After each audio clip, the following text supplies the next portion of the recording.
আমি 7 মাসে গর্ভবতী ছিলাম যখন আমার শাশুড়ি শাহিদা বেগম আমাকে ধাক্কা দিয়ে সরিয়ে দিলেন, শুধু এই কারণে যে আমি একা এতক্ষণ রান্না করার পর একটু বসতে চেয়েছিলাম। আমার পা বেয়ে তখন রক্ত গড়িয়ে পড়ছিল, আমি ফোনটা ধরতে গিয়েছিলাম, কিন্তু আমার স্বামী মিস্টার ইয়াসিন সেটা ছিনিয়ে নিয়ে ঠোঁট বাঁকিয়ে বলল, আমি একজন আইনজীবী, তুমি কিছুই করতে পারবে না। আমি তার চোখের দিকে তাকিয়ে খুব ধীরে ধীরে বললাম, তাহলে আমার বাবাকে একটু ফোন করো। সে হেসে নম্বরটা ডায়াল করলো, একটুও বুঝতে পারলো না যে এই ফোন কলটাই হয়তোবা তাদের সবকিছু শেষ করে দিতে চলেছে। আমি কখনোই আমার শ্বশুরবাড়ির লোকদের বলিনি যে আমার বাবাকে, কারণ আমি চেয়েছিলাম আমার বিয়েটা ভালোবাসার উপর দাঁড়িয়ে থাকুক, প্রভাব বা টাকার উপর নয়। যখন আমার পরিচয় হয় মিস্টার ইয়াসিনের সঙ্গে, সে বলেছিল সে আমার স্বাধীনতাকে সম্মান করবে। সে ঢাকার একজন উঠতি আইনজীবী, সব জায়গায় ভদ্র, স্মার্ট, আর মানুষকে কি বলতে হয় সেটা খুব ভালোই জানতো। তার বাবা মোহাম্মদ কামাল হোসেন আর মা শাহিদা বেগম একটা প্রভাবশালী পরিবার থেকে আসা, কিন্তু তাদের চিন্তাধারা ছিল খুবই পুরনো। বিশেষ করে শাহিদা বেগম বিশ্বাস করতেন বউ মানেই বাধ্য থাকবে। আমি বুঝতেই পারিনি এই বাধ্যতার কথাটার আসলে মানেটা কি। 7 মাসে গর্ভবতী হওয়ার পর থেকে আমি ক্লান্ত হয়ে পড়েছিলাম। ইয়াসিন প্রায় রাতে দেরি করে বাসায় ফিরতো আর বলতো এটা তার ক্যারিয়ারের জন্য দরকার।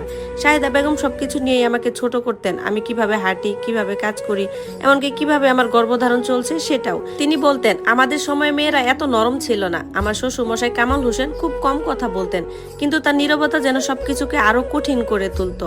ঈদের সময় তারা ঠিক করলো যে সবাই তাদের বাসায় খাবে আর এটা নাকি আমার জন্য প্র্যাকটিস হবে। আমি ভেবেছিলাম একটু সাহায্য করব, কিন্তু সেখানে গিয়ে দেখি আমার হাতে একটা অ্যাপ্রন আর বিশাল একটা মেনু ধরিয়ে দেওয়া হলো। পোলাও, রোস্ট, কোরমা, ভর্তা, সেমাই, যেন পুরো একটা অনুষ্ঠান। সবাই ড্রয়িং রুমে বসে গল্প করছিল আর আমি একাই একাই রান্নাঘরে দাঁড়িয়ে ঘন্টার পর ঘন্টা রান্না করতেছিলাম। আমার পিঠে ব্যথা, পা ফুলে গেছে, নিঃশ্বাস নিতে কষ্ট হচ্ছিল। আমি দুবার ইয়াসিনের কাছে সাহায্য চাইলাম। প্রথমবার সে হেসে বলল, আজ একটু ম্যানেজ করো। দ্বিতীয়বার সে রেগে গিয়ে বলল, আমাকে লজ্জা দিও না প্লিজ। খাওয়ার সময় সবাই টেবিলে বসে পড়লো আর আমাকে বলা হলো রান্নাঘরে দাঁড়িয়ে খেতে। শাহিদা বেগম বললেন, বেশি বসলে বাচ্চা হতে সমস্যা হয়। আমি এতটাই ক্লান্ত ছিলাম যে কিছু বলার শক্তিও ছিল না আমার। একটা প্লেট নিয়ে রান্নাঘরে দাঁড়িয়ে দাঁড়িয়ে খাচ্ছিলাম, হঠাৎ তখন তীব্র ব্যথা শুরু হলো। আমি ধীরে ধীরে একটা চেয়ারের দিকে এগোতে লাগলাম। তারপর শাশুড়িকে বললাম আমার একটু বসা দরকার। তিনি আমাকে থামিয়ে দিয়ে বললেন, এত নাটক করো না।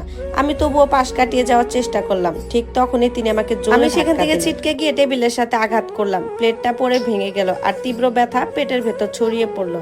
উষ্ণ রক্ত পা বেয়ে নামতে লাগলো। আমি যাতে পড়ে না যাই সেজন্য কিছু একটা ধরে থাকার চেষ্টা করলাম, কিন্তু আমার শাশুড়ির মুখে কোনো অনুশোচনা ছিল না, ছিল শুধুই বিরক্তি।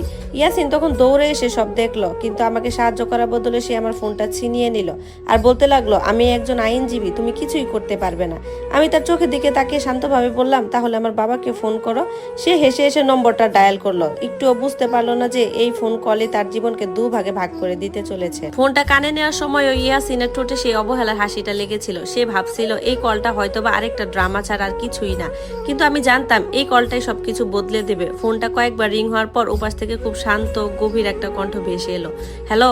ইয়াসিন একটু গম্ভীর হওয়ার চেষ্টা করলো। আসসালামু আলাইকুম, আমি ইয়াসিন বলছি, মেঘলার স্বামী। ফোনের ওপাশে কয়েক সেকেন্ড নীরবতা, তারপর সেই কণ্ঠটা আরো ঠান্ডা হয়ে গেল আর বলল, মেঘলা কোথায়? ইয়াসিন একটু বিরক্ত হয়ে বলল, ও একটু অসুস্থ আছে। এরপর কিছু একটা বলতে যাবে, ঠিক তখনই আমি হাত বাড়িয়ে ফোনটা নিয়ে নিলাম। আমার কণ্ঠ তখন কাঁপছিল, কিন্তু আমি নিজেকে শক্ত রাখার চেষ্টা করলাম। তারপর বললাম, আব্বু। ফোনের ওপাশ থেকে আর বলতে 1 সেকেন্ডও দেরি হলো না, মেঘলা তুমি কি ঠিক আছো? মা, তোমার গলায় এমন শোনাচ্ছে কেন? আমার চোখ দিয়ে পানি গড়িয়ে পড়ছিল, কিন্তু আমি শুধু বললাম, আব্বু আমাকে এসে নিয়ে যান। এই একটুকু কথাই যথেষ্ট ছিল। ফোনটা আবার ইয়াসিনের হাতে চলে গেল, কিন্তু তখন সে আর আগের মতো আত্মবিশ্বাসী ছিল না। ওপাশ থেকে গম্ভীর গলায় বলা হলো, ঠিকানা পাঠাও। ইয়াসিন কিছু বলার আগেই কল কেটে গেল। ঘরের ভেতর হঠাৎ একটা অদ্ভুত নীরবতা নেমে এলো। শাহিদা বেগম একটু বিরক্ত হয়ে বললেন, এই নাটক শেষ হয়েছে? এতটুকু ব্যাপারে বাবাকে ডাকতে হয়? আমি তখনও দেয়াল ধরে দাঁড়িয়ে আছি।